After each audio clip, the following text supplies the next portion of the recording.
Oh, that's okay. Hey, welcome to Raw and Raw this week. I'm Kevin Gaming. I've got with me both Nathan Shocker and Leanne Butterworth. Leanne, how's your week been? Hello. Good. I'm COVID negative. Yo. But well, that's exciting. We'll actually talk. We'll come back and we'll talk about that in just 1 second. We'll at least let Nathan say hi before we get to it. Hello. Hi, How are you? So you're suspected of being COVID. Yeah, I couldn't go to the doctor or anything because I had the sniffles. Well, I've got a sinus infection, but I got the sniffles. So they said, no, you can't even come into the doctor's until you've had a test. So I had to go get a test. So isn't that funny? You're sick, you're not allowed to go to the doctor. Yeah. Even though I haven't left the house in almost 10 weeks. I know nobody. I live under a rock. Perfect sense. Yeah, but other people in the house had left the house.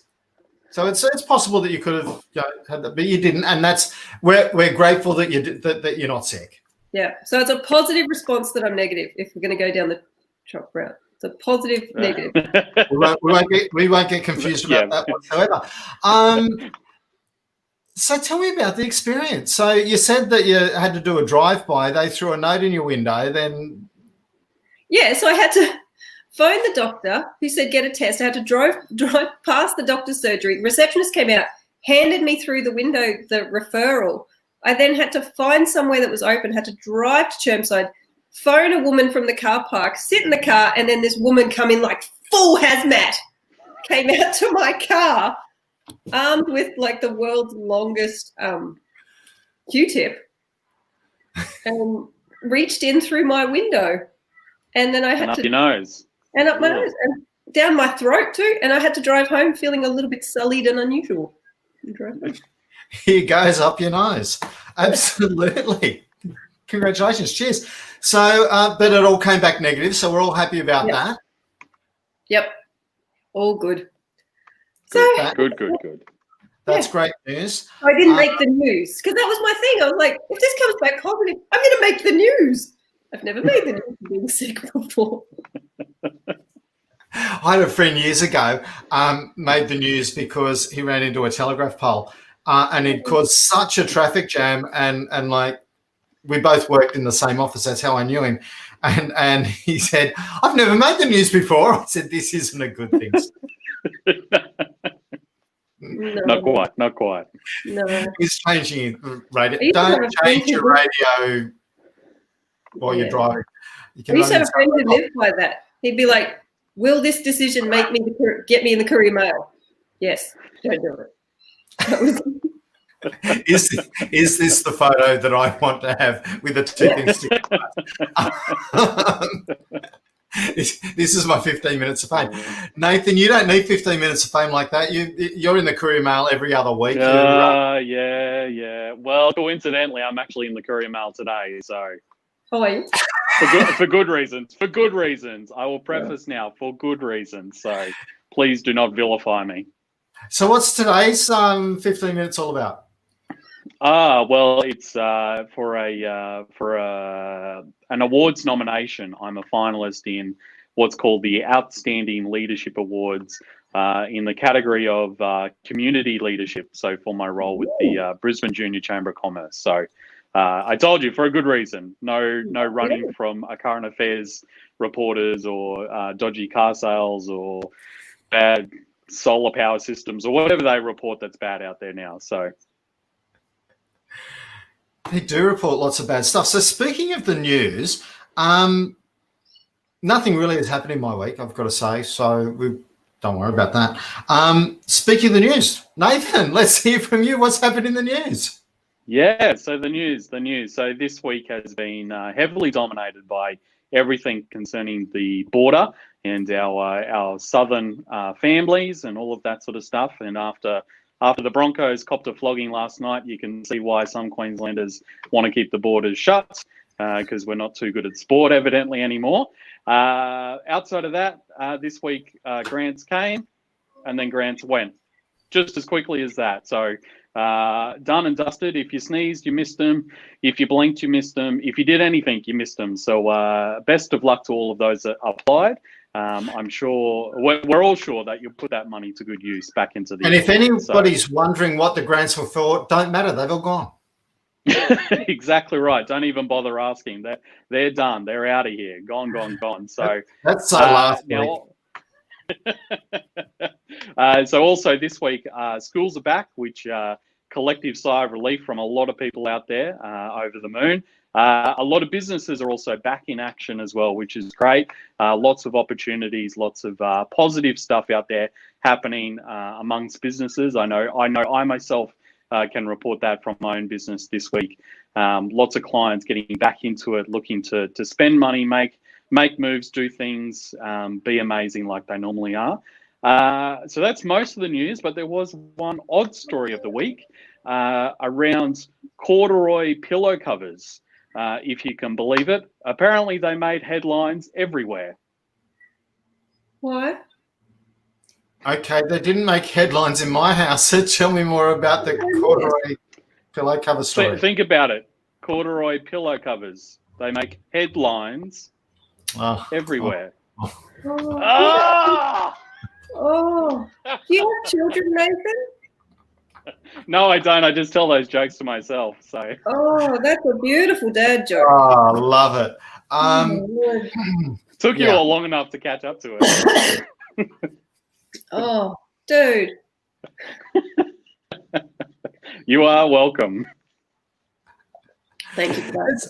There's also been big news on the social front, the social enterprise front this week. There has been. So there was the announcement of the Alliance of Social Enterprise Networks of Australia. So all of the social enterprise networks, so QSEC, SECNA, Western Australia, Northern Territory, everybody's gotten together and they've created the Alliance of Social Enterprise Networks of Australia. So you can find that at ASENA, ASENA.org.au. And they've now put together a submission for the government and Prime Minister that I'm just reading it, the 10-year National Vision and Action Plan for Social Enterprise across Australia, which is huge news if you're a social enterprise nerd like I am. So good to hear. Yeah, so you can go to asena.org.au and check out the submission and who's involved and what's happening. So that's pretty cool. Absolutely. And we will have a social enterprise a little later on the show, as well as a cool success story. We're just getting through all this stuff ever so efficient that we're way ahead of time. The other thing that we wanted to talk about was flow. And not flow as in Bjorky Peterson. You were calling it boundaries, and I was saying, hey, I've got a strategy for this. And you went, awesome. So talk to us, Leanne, about the problem. The problem. Well, as we all know, and as I've said a few times, I've got so many plates in the air that there is no beginning and end to the juggling of the plates. And if I'm not careful, then everything just blurs together and there's no start time and finish time and Leanne time and family time and downtime. So to me, I've got to get, and this is what happened this week, is the kids went back to school and it was like everything just blurred into one another. So it's having those boundaries of going, okay, computer's shut, laptop shut, my focus is now on me. My focus is now on a child or in the kitchen, not trying to cook and LinkedIn at the same time and check emails and also have children at you. And I think when we're working from home, it's really easy to let everything just sort of splodge into each other and day becomes night, night becomes day, and before you know it, you've achieved nothing, but you've been online all day. And you're not sleeping well and all those other things. And I actually have a strategy about that. Years and years and years ago, I actually met a guy, Dr. Adam Fraser, who wrote a book called Flow. He was an elite sports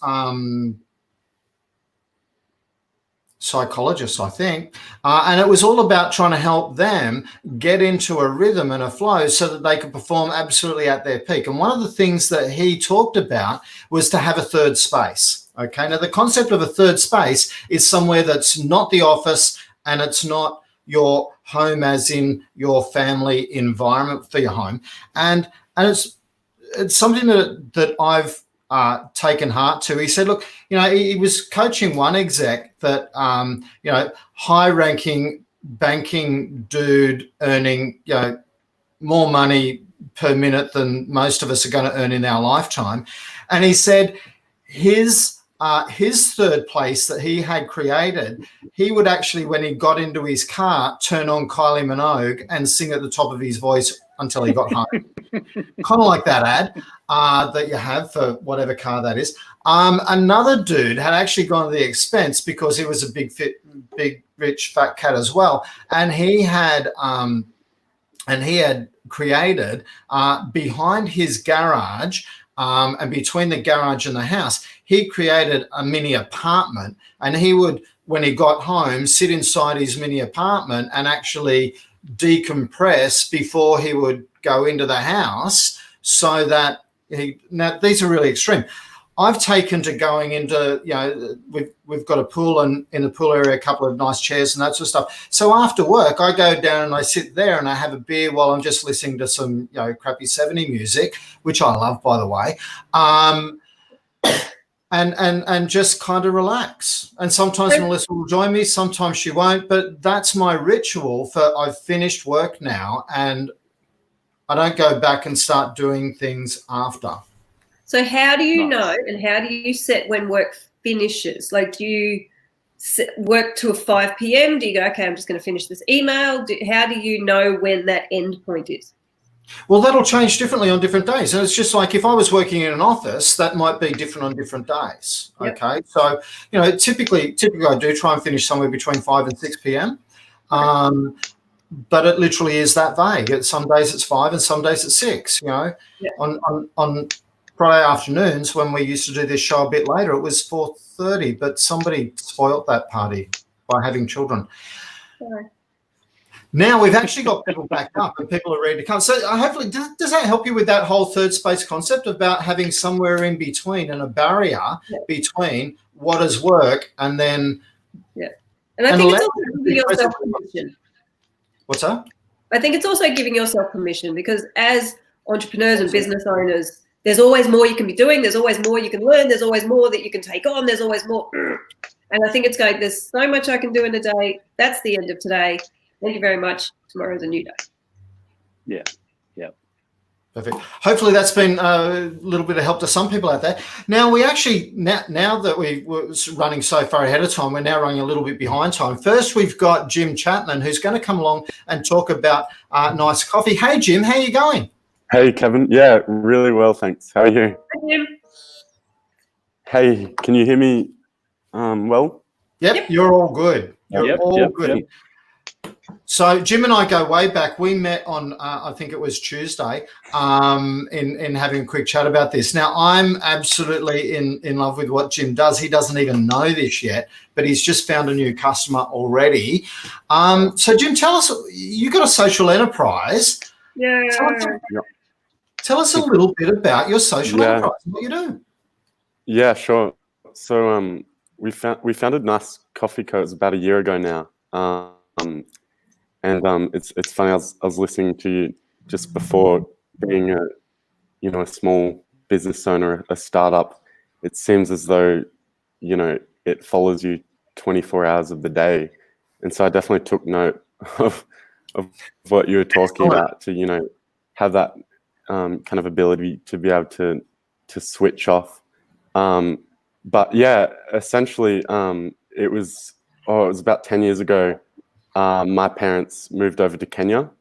So I grew up in northern New South Wales, just on a farm. But they I think it must have been a midlife crisis or something.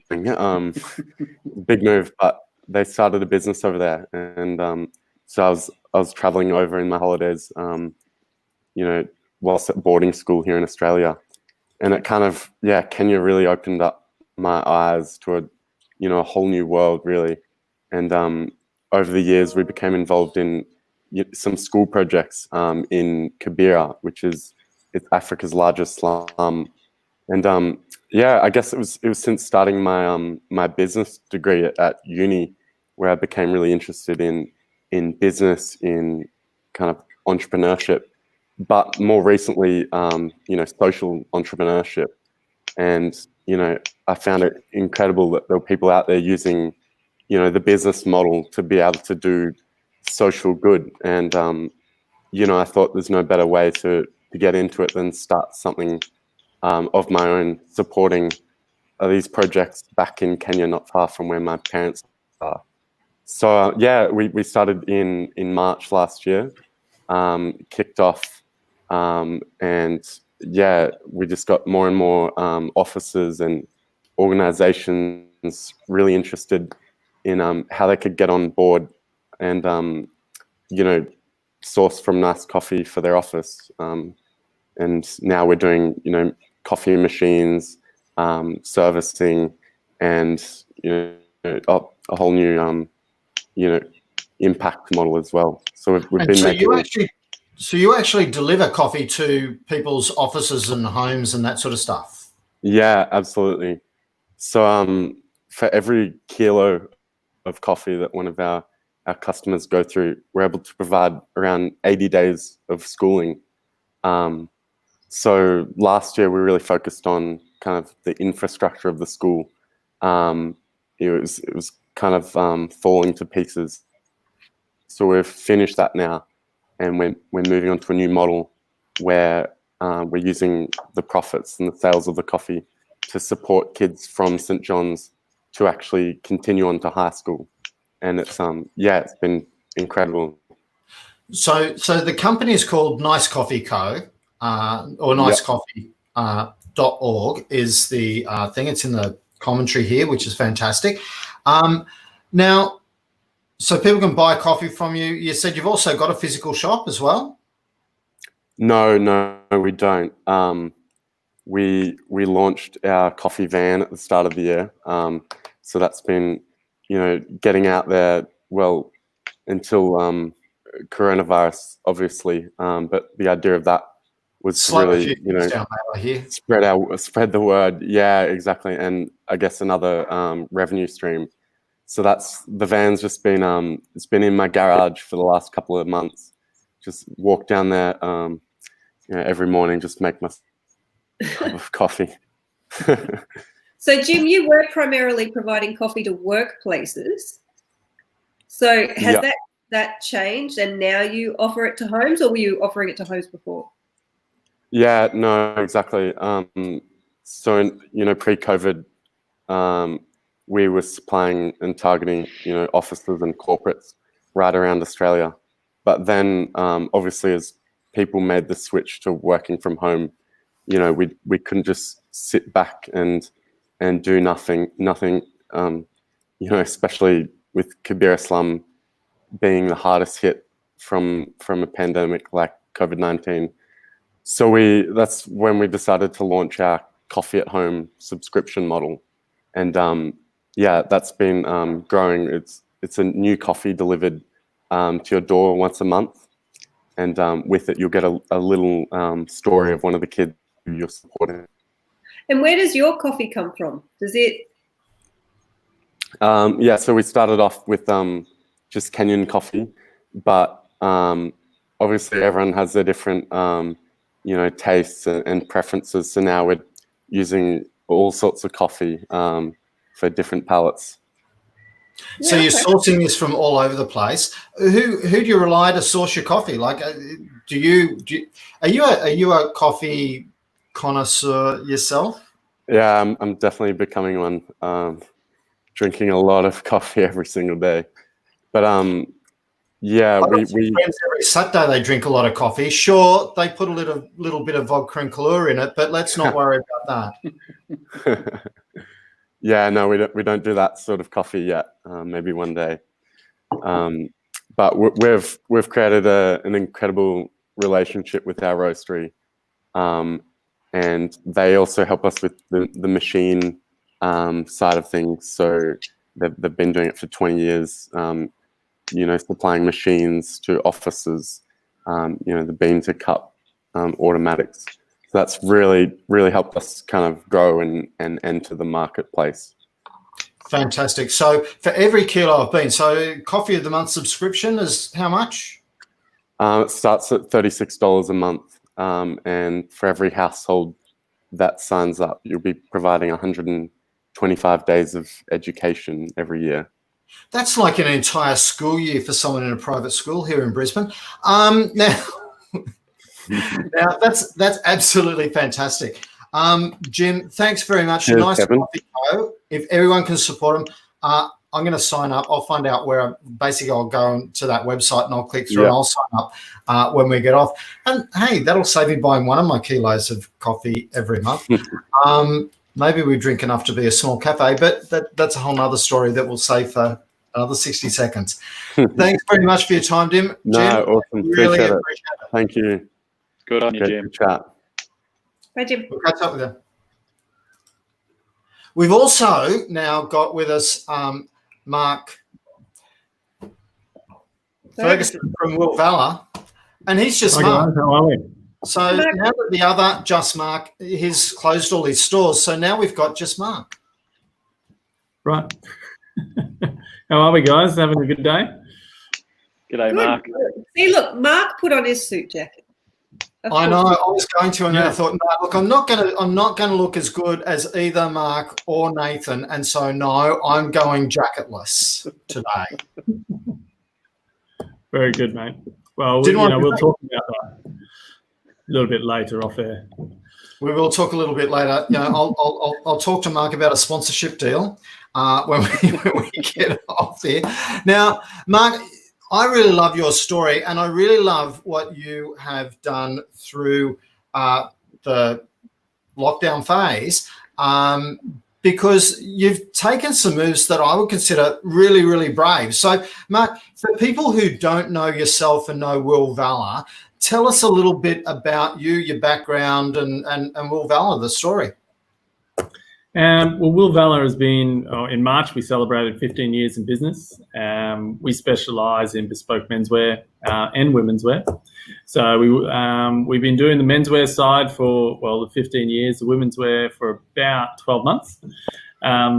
We specialise in everything from, shirts, jackets, suits, trousers, chinos, jeans. We do custom-made polo shirts. Behind me here, you can see umbrellas. We do custom-made umbrellas. We do bags. So we really set up our own label for pretty much anything that you need within a menswear space. We've originally started in Townsville, of all places. Don't really wear many suits up there. We've been in Brisbane for about the last 11 years.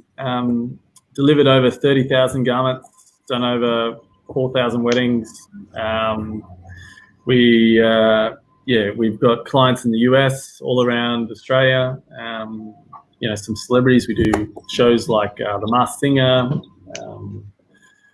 My House Rules, My Kitchen Rules, all that sort of stuff as well. Now, I'm going to go out there on a bit of a guess and go that pandemic lockdowns and the requirement for suits aren't really best mates.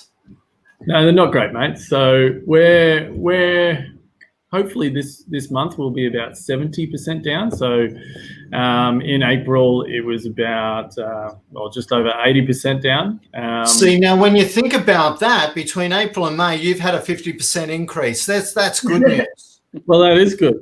It's positive. There's light at the end of the tunnel. So we're just really focused on keeping momentum. I think that's one of the big things for any small business is to actually keep momentum, as not just business momentum or seeing clients, but also, let's say, strategy momentum or product development momentum, all these sorts of things. So not getting bogged down by what we're in, but looking for the way we can get out of it, I suppose. But speaking about not being bogged down by what you're in, you actually took a really, what I would say, brave decision and courageous decision even, in that when your business was hit, rather than sitting there and just kicking the ground and complaining about life and how unfair that was, you actually did something quite remarkable, didn't you? And you're probably going to go, oh, wasn't that remarkable, really? But it is. Well, I've got 3 young children. And really the business pays for all the family expenses. So, and it was at that stage, I think it was sort of early March, I could see where this was going, and I could see our revenue dropping, and I didn't want to go backwards. I actually refused to go backwards money-wise. We saved very hard. because we put all the money into this business to grow it to what it is, and so I refused to go backwards in the business, but also the personal sort of finances. So I have a cousin that managed IGA at Greenslopes, and I said to him, I think I need a job.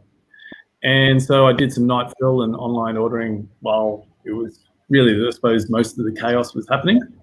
So I did that. And actually in that time, I also took on another role during the day, sort of 3 days a week, working for a company that does logistics.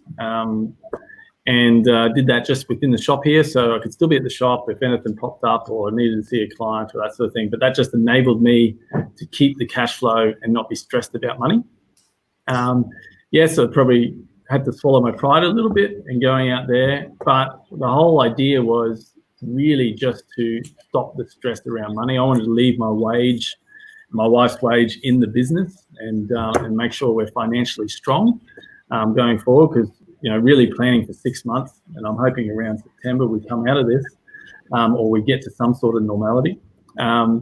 So really just in that planning phase, I just really wanted to make sure we're as strong financially as possible, and they're the two things that I did to sort of ensure that could happen. So you didn't just take one extra job, you took 2 extra jobs. Now, some people are going to be saying, oh, look how greedy is he? There's all this unemployment, and Mark's going off and taking 2 jobs off the market. But we won't talk about that.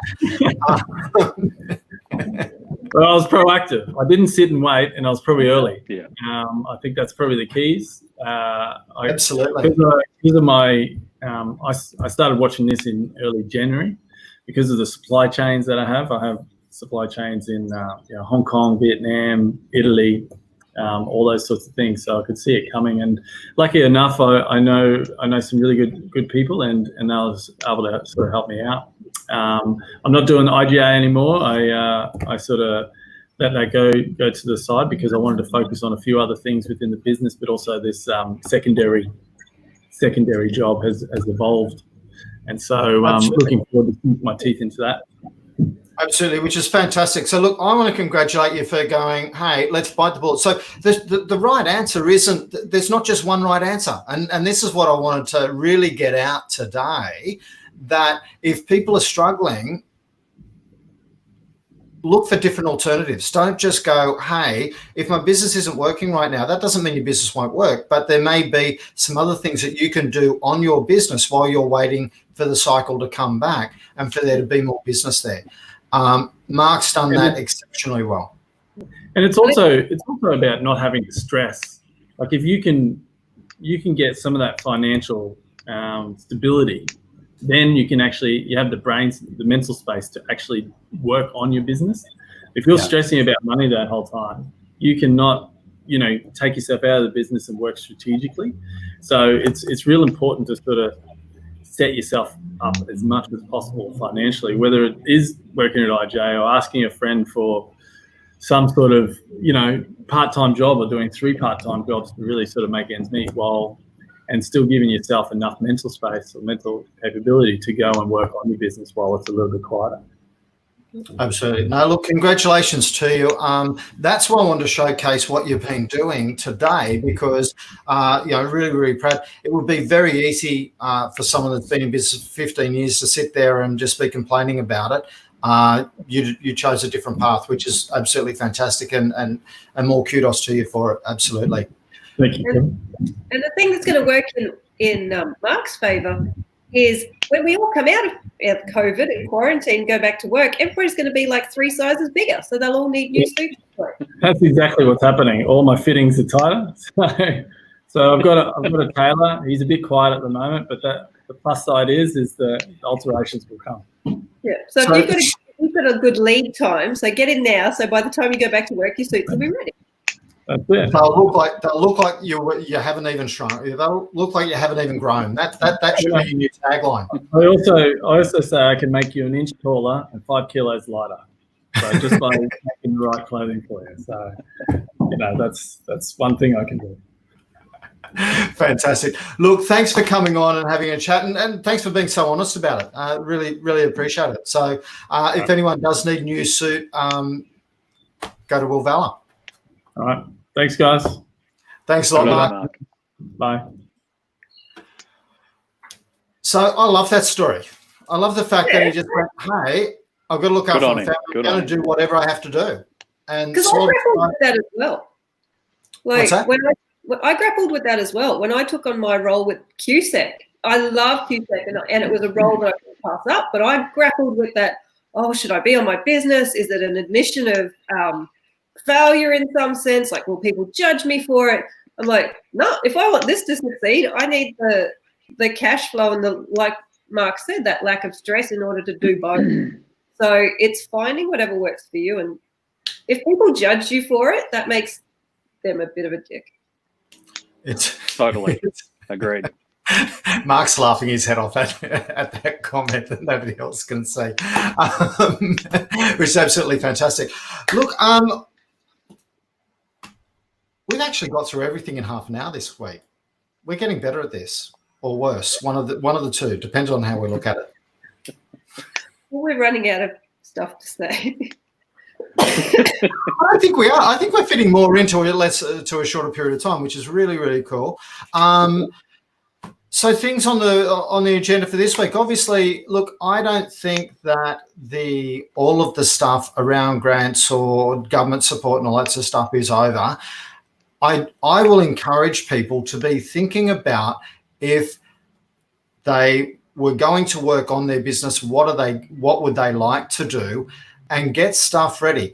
Now, I'm going to encourage you, don't get stuff ready that you would not invest in. If the government were to come out with an interest-free loan, what would you invest that money on? Because if you're going to buy something that you wouldn't take an interest-free loan for, well, you're kind of stealing from the government and the taxpayer of this country. I'm just calling it as I see it. Yeah. Right? And you might go, Kevin, you're an idiot, you don't know what you're talking about. But the reality is, if you're not prepared to invest in that for your business, then maybe it's not worthwhile doing for your business. Yeah, don't expect others to do that. So, but I do really want you to start thinking about what would make your business better, and what projects would make your business better that you could accomplish to help all of us in small business run better business. As I said, I keep coming back to the stats that a typical small business owner will turn over $130,000 per employee. A typical big business turns over $250,000 per employee. Okay? They're killing us on efficiency. So what can you do to make your business better? That's what I want to leave you thinking right now, is how can you start creating $250,000 per employee so that you and your employees and everyone else can have a tremendous life. At the end of the day, that's what we want to have. We want to have a great life. So you guys got anything to add to that? Don't feel bad if you're not even at 75,000. And don't. Look, we've all got to start somewhere. That's the whole thing. So it doesn't matter where you are, right? Where you are is just where you are, but start put in place plans. As Mark said, he's working furiously on his business while he's got, at one stage, another 2 jobs so that he can achieve the lifestyle for himself and his family that he was looking for. And if your aspiration isn't to have to take over the world, and it's just to run a $50,000 business a year, then fantastic, but do that in the best way that you can. Yeah. And I saw this week online, the CCIQ are looking more at the sole trader and supports for sole traders as well. So for all of those who have sort of fallen through the cracks, don't get disheartened. That we think, and they're trying to get, and you're trying as well, Kevin, to get more and more for people who've sort of fallen through the cracks. So. Yeah, I've started having conversations with Trevor Evans, who's the federal member for Brisbane with the Liberal Party. He comes from a small business family background, so he is very empathetic to our cause from that point of view. So I'm probably chatting with him over either next week or the week after live within Brisbane Small Business. But I've started asking him, is there what can the government do to start supporting the sole traders, because they're just falling through the cracks. Yeah. And if you'd like to support a sole trader like me, I've got my webinar next week on how to put empathy in emails. So that's on my website, empathyfirst.com.au. I'm just going to. So you could even tell people when it was rather than be vague like that. June the 5th, 9:30 a.m. empathyfirst.com.au. You can either pay or you can't or you don't. It's up to you. But yeah, come and learn some tips and join. And we're keeping it a really small group too, so that we can do it really active. So it's not just a big 100-person webinar where you just disappear. It's an active. So if you register, show up. Register and show up. That would be lovely.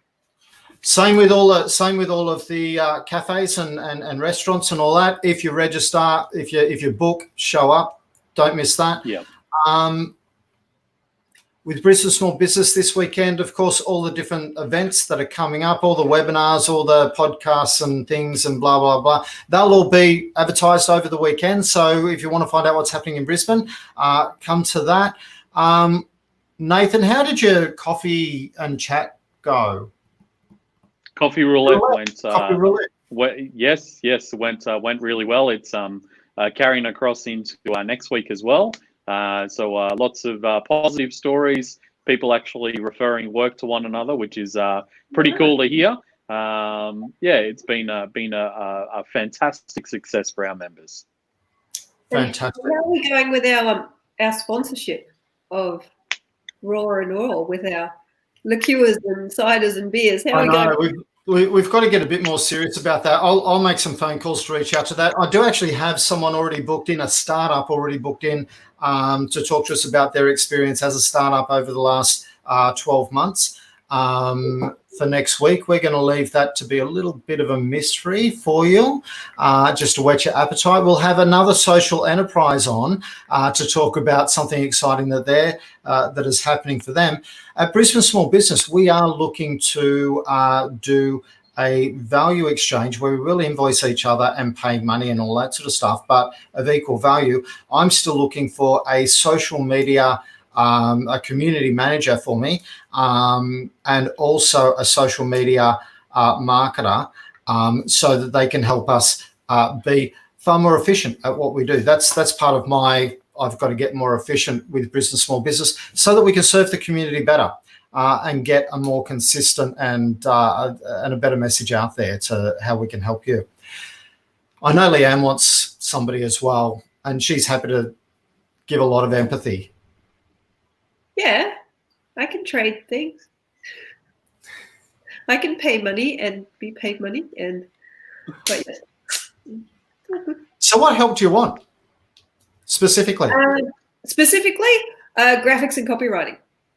Graphics and copywriting. So if anybody can help with graphics and copywriting for Leanne, and they need support on building their confidence and how they can build their brand and reputation using empathy and niceness. Yep.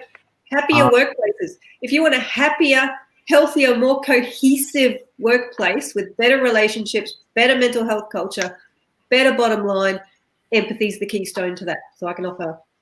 That sounded so much cooler than what I said. I just made it up. So thanks for that. Nathan, anything special this week? More coffee roulette with the BJCC. What about with Talia?